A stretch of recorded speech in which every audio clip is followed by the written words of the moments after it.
شروع اللہ کا نام لے کر جو بڑا مہربان نہایت رحم والا ہے۔ الف لام را، یہ اللہ کی کتاب اور قرآن روشن کی آیتیں ہیں۔ کسی وقت کافر لوگ آرزو کریں گے کہ اے کاش وہ مسلمان ہوتے۔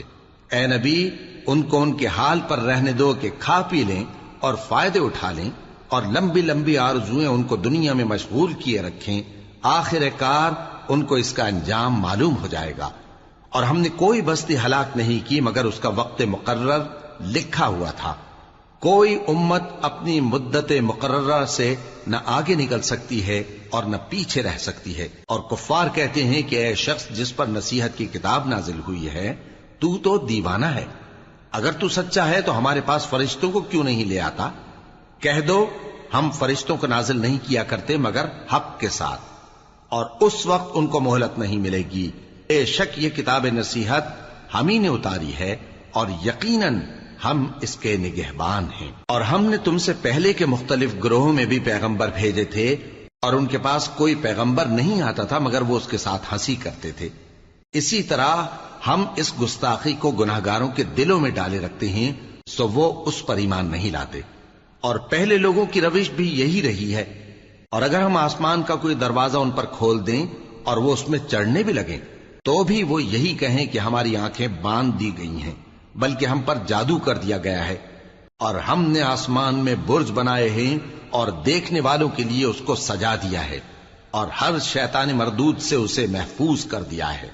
ہاں، اگر کوئی چوری سے سننا چاہے تو ایک روشن انگارہ اس کے پیچھے لپکتا ہے۔ اور زمین کو ہم نے پھیلایا اور اس میں پہاڑ بنا کر رکھ دیے، اور اس میں ہر ایک چیز اندازے سے اگائی۔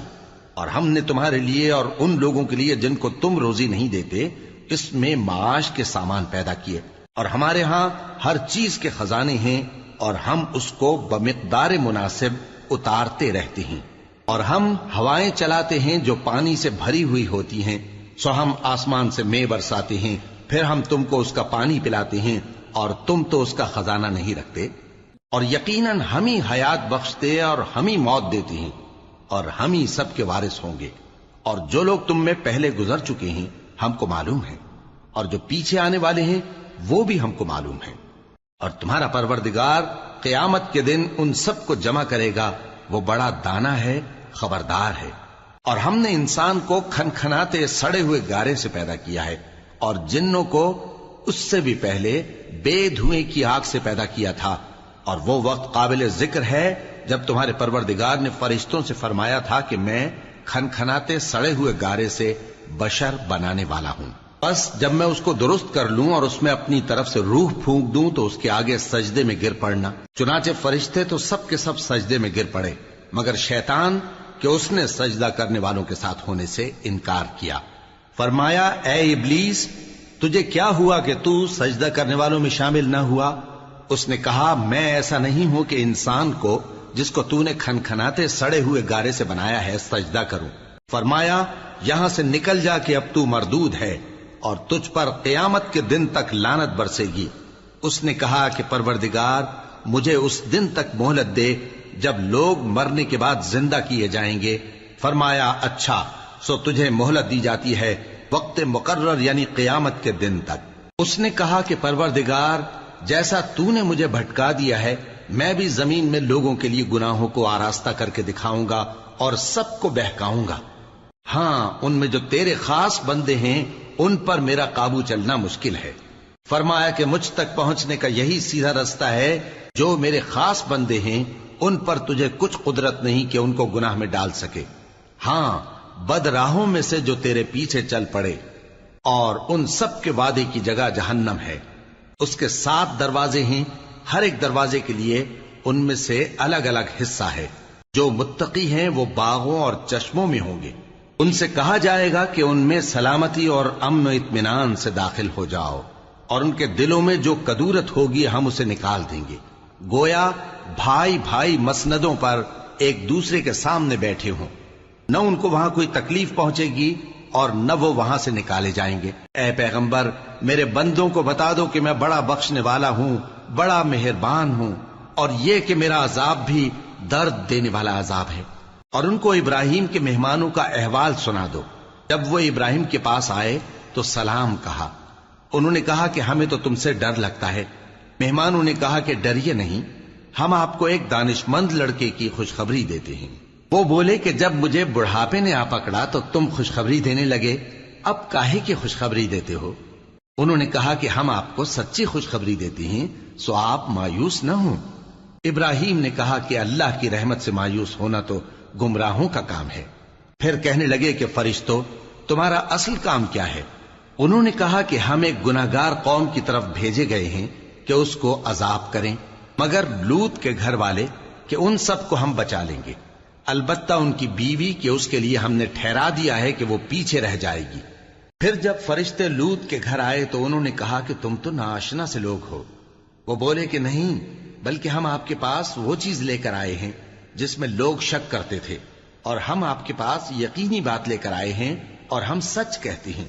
تو آپ کچھ رات رہے سے اپنے گھر والوں کو لے نکلیں اور خود ان کے پیچھے چلیں، اور آپ میں سے کوئی شخص پیچھے مڑ کر نہ دیکھے، اور جہاں آپ کو حکم ہو وہاں چلے جائیے۔ اور ہم نے لوط کی طرف وہی بھیجی کہ ان لوگوں کی جڑ صبح ہوتے ہوتے کاٹ دی جائے گی، اور اہل شہر لوط کے پاس خوش خوش دوڑے آئے۔ لوط نے کہا کہ یہ میرے مہمان ہیں، کہیں ان کے بارے میں مجھے رسوا نہ کرنا، اور اللہ سے ڈرو اور میری بے آبروئی نہ کرو۔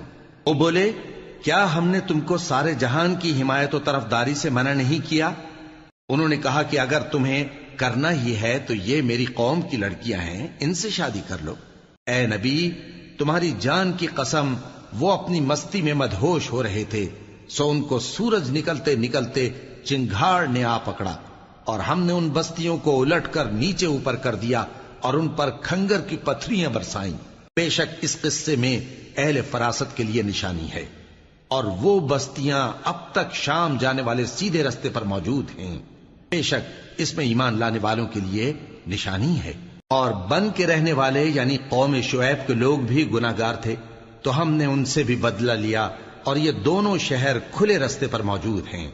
اور وادی ہجر کے رہنے والوں نے بھی پیغمبروں کی تکذیب کی، ہم نے ان کو اپنی نشانیاں دی اور وہ ان سے منہ پھیرتے رہے، اور وہ پہاڑوں کو تراش تراش کر گھر بناتے تھے کہ امن و اطمینان سے رہیں گے۔ آخر زوردار آواز نے ان کو صبح ہوتے ہوتے آ پکڑا، اور جو کام وہ کرتے تھے وہ ان کے کچھ بھی کام نہ آئے۔ اور ہم نے آسمانوں اور زمین کو اور جو مخلوقات ان میں ہے سب کو تدبیر کے ساتھ پیدا کیا ہے، اور قیامت تو ضرور آ کر رہے گی، تو تم ان لوگوں سے اچھی طرح سے درگزر کرو۔ کچھ شک نہیں کہ تمہارا پروردگار ہی سب کچھ پیدا کرنے والا ہے، جاننے والا ہے۔ اور ہم نے تم کو 7 آیتیں جو نماز میں دہرا کر پڑھی جاتی ہیں، یعنی سورہ الحمد اور عظمت والا کلام عطا فرمایا ہے۔ ہم نے کفار کی کئی جماعتوں کو جن کو فوائد دنیاوی سے نوازا ہے، تم ان کی طرف رغبت سے آنکھ اٹھا کر نہ دیکھنا، اور نہ ان کے حال پر رنج و غم کرنا، اور مومنوں کے ساتھ تواضع سے پیش آنا، اور کہہ دو کہ میں تو اعلانیہ ڈر سنانے والا ہوں، اور ہم ان کفار پر اسی طرح عذاب نازل کریں گے جس طرح ان لوگوں پر نازل کیا جنہوں نے تقسیم کر دیا، یعنی قرآن کو کچھ ماننے اور کچھ نہ ماننے سے ٹکڑے ٹکڑے کر ڈالا۔ سو تمہارے پروردگار کی قسم، ہم ان سے ضرور پرسش کریں گے ان کاموں کی جو وہ کرتے رہے۔ پس جو حکم تم کو اللہ کی طرف سے ملا ہے وہ لوگوں کو بے دھڑک سنا دو، اور مشرکوں کا ذرا خیال نہ کرو۔ ہم تمہیں ان لوگوں کے شر سے بچانے کے لیے کافی ہیں جو تم سے ہنسی کرتے ہیں، جو اللہ کے ساتھ کوئی اور معبود قرار دیتے ہیں، سو ان قریب ان کو ان باتوں کا انجام معلوم ہو جائے گا۔ اور ہم جانتے ہیں کہ ان کی باتوں سے تمہارا دل تنگ ہوتا ہے، تو تم اپنے پروردگار کی تسبیح کہتے اور اس کی خوبیاں بیان کرتے رہو، اور سجدہ کرنے والوں میں سے ہو جاؤ، اور اپنے پروردگار کی عبادت کیے جاؤ یہاں تک کہ تمہاری موت کا وقت آ جائے۔